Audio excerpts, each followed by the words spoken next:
Donc voilà.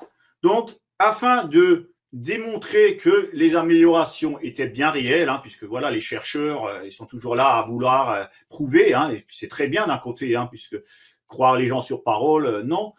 Il faut prouver, il faut des éléments factuels, il faut des études, il faut démontrer les choses. Euh, donc, afin de démontrer que c'était bien réel, que c'était pas non plus le résultat peut-être d'un effet placebo, hein, puisque ils se sont dit oui, mais si on teste ça, ça va aller mieux. Du coup, ils se sont reprogrammés psychologiquement à croire que ça va mieux, alors que c'est pas le cas. Hein. Donc, une nouvelle étude a été réalisée, donc pour officialiser de manière voilà plus concrète et plus contrôlée les résultats obtenus. Donc, cette étude a démontré donc concrètement et officiellement les résultats obtenus lors des différentes études et lors de l'application du mode alimentaire PowerFoodMap.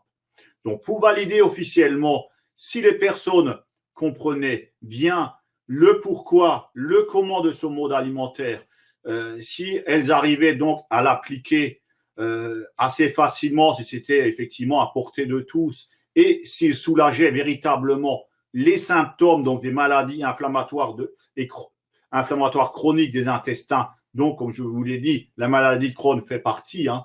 J'insiste toujours un peu là-dessus, mais c'est vrai que la plupart des gens qui m'écoutent sont sans doute concernés par la maladie de Crohn, puisque je mets quand même l'accent beaucoup là-dessus, mais également les personnes qui seraient touchées du syndrome de l'intestin irritable, hein, puisque eux ne se sont pas focalisés uniquement sur la maladie de Crohn, hein, ils ont aussi testé pour les autres personnes. Hein. Donc, une étude en double aveugle a été réalisée. Donc, en double aveugle, ça veut dire effectivement où ni les chercheurs, ni les personnes qui faisaient le test ne savaient ce qu'ils consommaient ou ce qu'ils allaient prendre. Donc, les chercheurs de l'université Monash ont donc demandé à 25 personnes qui avaient noté une amélioration de leur état de participer à cette étude, donc randomisée en double aveugle et contrôlée, excusez-moi, par un organisme tiers, donc anonyme, afin d'éviter qu'éventuellement il y a des personnes qui avaient des intérêts à dire oui, c'est ce que je mets en avant, donc je vais un petit peu, voilà, comprendre les choses à mon sens. Non, c'était des personnes qui n'avaient rien à y gagner et qui donc étaient totalement comment on dit déjà, sans préjugés ou sans a priori, quoi. Hein, effectivement. Donc concrètement, ces 25 personnes allaient donc consommer soit des aliments contenant des FoodMap, soit des aliments ne contenant pas de FoodMap. Donc, comme je vous l'ai dit tout à l'heure, ni les personnes qui faisaient les essais, ni les chercheurs ne savaient ce qu'elle allait consommer, est-ce que ça contenait ou ne contenait pas. Donc, pendant 22 semaines, ces 25 personnes donc, ont consommé que des aliments sans FoodMap. Donc, ça permet également le fait que pendant 25 semaines, ils ont consommé des aliments sur FoodMap. Ça a permis de nettoyer leurs intestins et de purger, je dirais, voilà, les FoodMap qui étaient peut-être restés dedans, ce qui pouvait du coup permettre d'avoir des résultats d'autant plus pertinents, puisque c'est vrai que même s'ils n'en consomment pas, mais ils en ont consommé 2 jours avant, ben, il pouvait encore rester des résidus qui pouvaient favoriser une réaction. Donc, pendant 22 semaines, ils ont consommé des aliments sans FoodMap pour permettre de bien nettoyer leurs intestins. Puis, pendant 2 semaines, elles ont consommé, donc, avec le repas, une boisson qui ne contenait, par exemple, que des fructanes. Puis, pendant 2 autres semaines, une boisson qui contenait du fructose. Donc, c'est les différentes familles dont on a parlé tout à l'heure. Hein. Puis, pendant 2 autres semaines encore, ils ont consommé une boisson contenant des fructanes et du fructose pour voir l'accumulation de ces 2 FoodMap et voir du coup qu'est-ce que ça peut générer au niveau des réactions de leurs intestins. Puis enfin, pendant les 2 dernières semaines, ils ont consommé une boisson ne contenant que du glucose. C'est-à-dire, c'est la boisson placebo.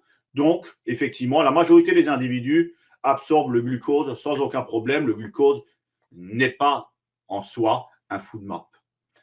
Donc, les 4 boissons ayant exactement le même goût, et comme je vous l'ai dit, les sujets testés ainsi que les chercheurs qui encadraient donc ce processus de test ignoraient totalement quelle boisson leur était proposée et quelle boisson était consommée. Donc chaque jour, chaque personne devait scrupuleusement noter l'intensité de leurs symptômes et leurs ressentis. Voilà, est-ce qu'ils ressentaient des ballonnements? Est-ce qu'ils avaient plus mal? Est-ce qu'ils avaient moins mal? Est-ce qu'ils se sentaient très bien? Donc, l'analyse de ces résultats a démontré que lorsque les sujets testés consommaient des boissons contenant des FoodMaps, eh bien, les symptômes étaient effectivement plus forts que lorsqu'ils buvaient des boissons à base de glucose, donc des boissons contenant les placebo, donc qui ne déclenchaient effectivement pas de réaction. Donc, les effets étaient effectivement similaires lorsqu'ils consommaient des boissons avec des fructanes seuls ou avec du fructose seul. Et bien entendu, quand ils consommaient les deux, eh ben, l'effet était un peu plus élevé car effectivement, l'effet cumulatif, comme je vous ai dit avant, 1 plus 1, donc 1 égale déjà une réaction, 1 égale une réaction, mais 1 plus 1 égale 2, égale une réaction un peu plus élevée. Voilà, donc cela a prouvé, pour les personnes qui en doutaient encore, que le fructose n'est pas le seul responsable des symptômes, et donc que les effets du fructose et du fructane s'additionnent également, comme je vous l'ai dit, 1 plus 1. Donc, autrement dit, les symptômes étaient plus importants lorsque les sujets consommaient une boisson contenant du fructose et des fructanes. Ces résultats ont donc été publiés, comme vous le voyez, là je mets effectivement un article du journal The Lancet. Donc ils ont été publiés par les chercheurs de l'université Monash dans la revue médicale scientifique internationale, qui est connue, bon, pas par le grand public, sans doute pas par vous, pas trop par moi, quoique je me suis renseigné un peu quand même. Mais effectivement, c'est une revue médicale connue par voilà, les chercheurs, les médecins et tous ceux qui sont dans le médical. Donc, grâce à cela, les effets délétères, donc les effets effectivement néfastes des FoodMaps sont aujourd'hui connus et reconnus, si ce n'est pas par tout le monde, mais en tout cas par beaucoup de personnes quand même.